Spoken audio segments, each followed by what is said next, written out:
જામખંભાળિયા પંથકમાં જંગલી મધમાખીનો આતંક મચાવ્યો। રામનગર વિસ્તારમાં ખેતરમાં કામ કરી રહેલા ખેડૂત પરિવારના 4 લોકો પર ઝેરી મધમાખીએ હુમલો કર્યો।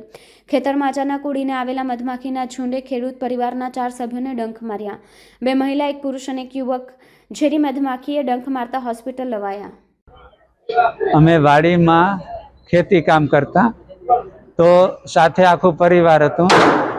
દીકરો જેનું નામ ઉત્તમ દીપકભાઈ કણઝારિયા, મારી ધર્મપત્ની જમનાબેન ધીરજલાલ કણઝારિયા અને દીકરાની વહુ જે દક્ષાબેન દીપક કણઝારિયા, એમને જંગલી મધમાખી જે આપને ઝેરી કહેવામાં આવે છે એ જંગલી મધમાખી વાડીમાં અમે હતા અને એકદમનો આમ ઓછીતાનો આમ કઈ રીતનું કર્યું તે બધાને એકદમને આમ પીડા થવા માંડી અને અત્યારે સરકારી હોસ્પિટલ જે આપને છે જીતુભાઈ જે મેઘજીભાઈ કરી ગયા છે ત્યાં અમારે સારવાર બહુ સારી થઈ ગઈ અને અત્યારે બધાને સારું છે। ચાર સભ્યને છે।